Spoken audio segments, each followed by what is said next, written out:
We are live from the Engadget stage. I am Michael Gorman, editor-in-chief, and joining me we have a very special guest, author, journalist, founder of Yahoo Tech, David Pogue. How are you doing, David? Very well, thank you. Thank you for Is joining me. that loud enough for you?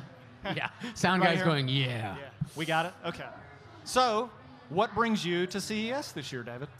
It was Delta Flight 413. Thank you. I'll be here till Thursday. All Thank right. No turbulence? You know, I feel like CES has been the same for a number of years, and I really feel like there's finally some new stuff. You know, I feel like self-driving cars finally became real. Yep. I feel like once America had upgraded their TVs to HD TV, Yep. 15 years ago, 10 years ago, the TV industry was like, oh crap, no one's buying TVs anymore. So we need to come up with another thing that will make everybody junk their TVs and buy new ones. Yes. So first there was 3D TV at this show for 4 years.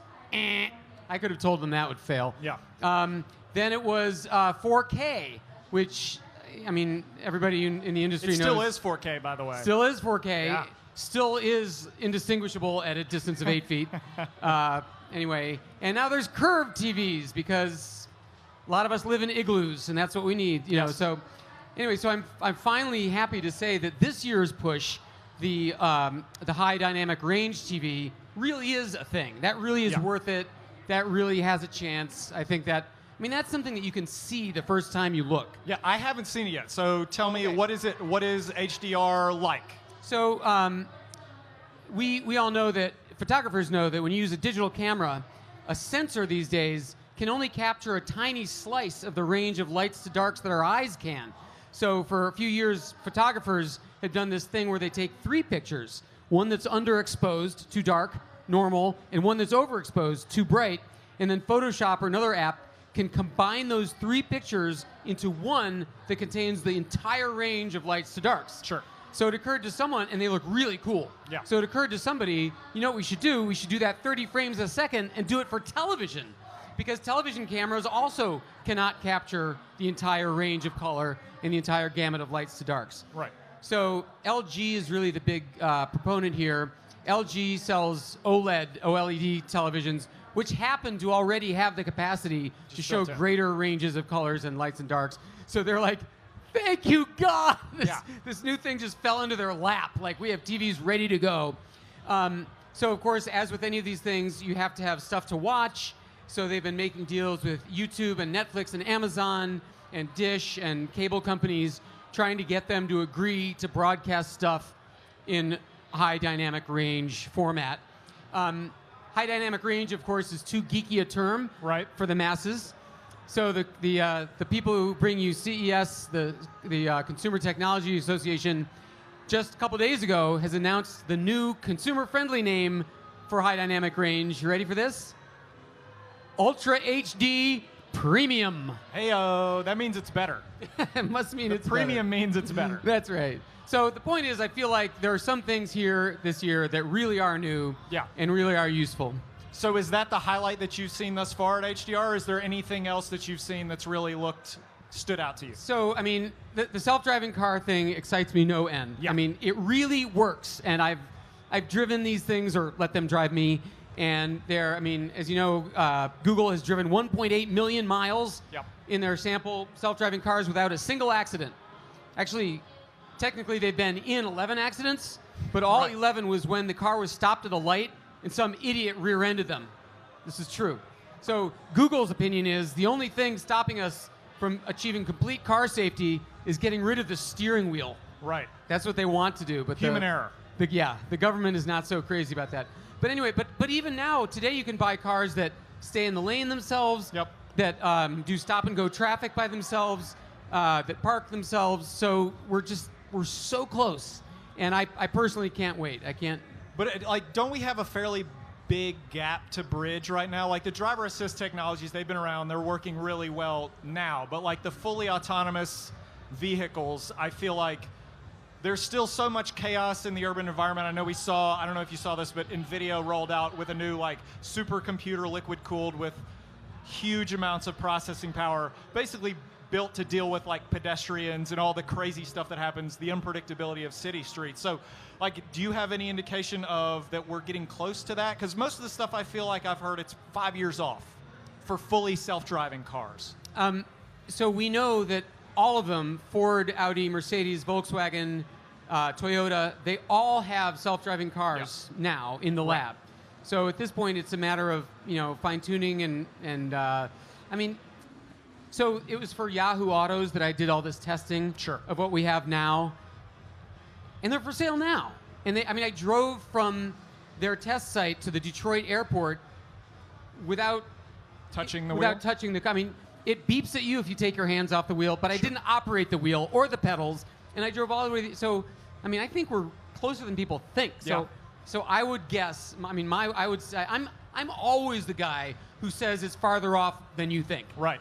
But in this instance, I think it is 5 years away that they'll be for sale, and 10 years worst case, because I've driven them, I've seen them, and they're the ones that are for sale now. The only thing they can't do now is turn for you. Right. That's the last building block. And other than that, all you have to do is hook up the GPS and you're done. So the related question to that is, of course, like the reason that these cars are able to drive themselves is that we've gotten much better generally at artificial intelligence. Should we be terrified of roads filled with self-driving cars and machines controlling how we get to and from? Yeah, people say to me all the time, I don't want to share my road with some computer. Yeah. And I always say, I don't want to share my road with you. Like, people are the worst drivers. Yeah. According to the latest statistics, 100% of car accidents today are caused by people. So I personally cannot wait. I mean, so you're not concerned about our robot overlords? Not in cars. Okay. Now, the AI stuff, I mean, I also dismiss all the worries like they're going to turn on us, but there's some just amazing, amazing minds who are actually in the industry who have joined up with the MIT guy to worry about putting brakes on AI. Yeah. And he's saying that, look, when we invented fire, it was okay to make mistakes here and there because you can just put the fire out. Yep. But with AI, we don't have that luxury. If things go haywire, it's over. Yeah. So he's not saying that robot overlords will take over. He's saying as we go, let's be as careful as we can. Yeah, and he's also advocating like not just technical people being involved, but like philosophers, the ethics of all of this stuff. That's kind of very interesting. Max Tegmark. Tegmark, I think is the guy. Max Tegmark. Yes. Yeah. So, I mean, with AI, there's a lot of companies working on this, and we're seeing it kind of worm its way into all sorts of places. But particularly with cars, like you said, Google has 1.8 million miles worth of data hovering in the cloud, controlling their car, so that every car basically has the collective smarts of it. Does it concern you that, obviously, if all of that's somewhere on a server, that means it can be accessed? We've seen a lot of this the past year, particularly the past couple of years, a lot of hacks, a lot of security breaches. Is that something we should be concerned about, do you think? So I feel like the privacy thing is very much a generational thing. Okay. Like, young people, if offered the chance to get something useful for free, they're like, okay, go for it. Like how Google Maps color codes the roads of your route so you know what the traffic is like? That's amazing. Have you ever wondered how they do that? They don't have sensors in the roads. The way they're doing that is they're monitoring the positions of those hundreds of millions of Android phones in our pockets and tracking their location. In aggregate, anonymized, they don't know it's your name. But young people are like, that's clever, that's cool. Give me free traffic. Right. And their parents are like, oh, that's spying, that's terrible. But you know what? Those people are dying off. That's true. You give it another 20 years, everybody's going to be accustomed to this, right? Do you remember when Gmail came out? 200 times the storage of Hotmail or Yahoo Mail for free. It blew people's minds. Right. If you were willing to have ads on the side pertaining to the subject matter of your email. And older people were like, oh my God, that's spying. People are reading my messages. And their children were like, oh, for God's sake, Dad, it's an algorithm. No person is chill out. It's 200 times the storage for free. Yeah. So I feel like that tide is turning. That the credit card hacks, that kind of thing is sort of a different issue, I think. Yeah. But what you're talking about is the voluntary submitting of personal data in exchange for useful stuff. And that's I'm with the younger set. I'm like, give it to me. Give me the free stuff. That makes Take sense. my data. Yeah.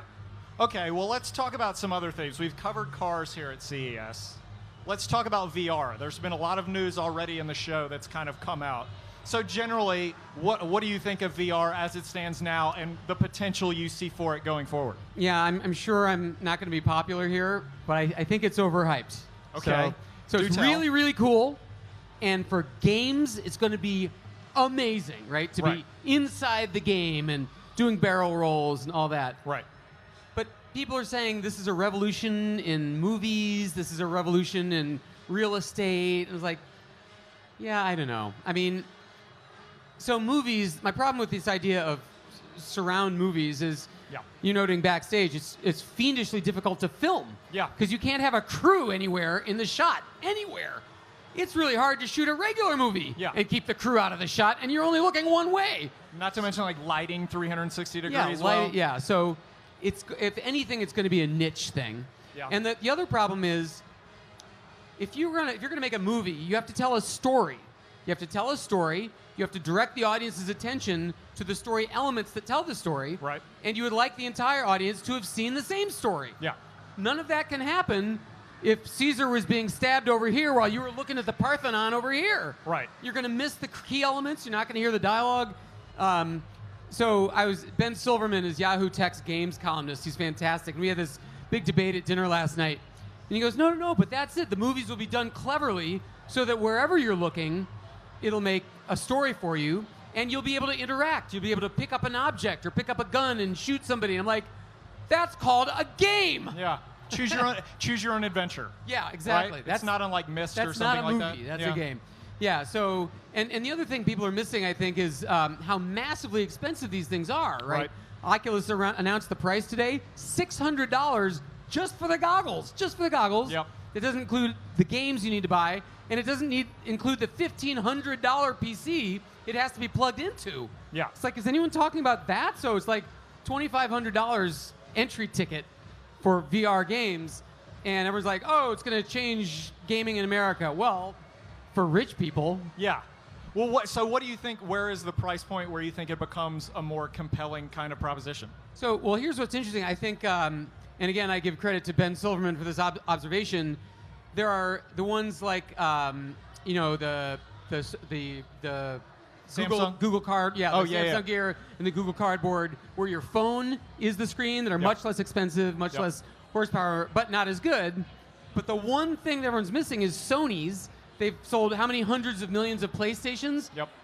Those people already have the computer they need. Yeah. So they're as good as the best ones, but you just plug it in to something you already own. You don't need the $1,500 computer. So I think that's going to be the stealth winner of the first versions of, these Oculus Rifts are going to look like sunglasses in 3 years. Yeah.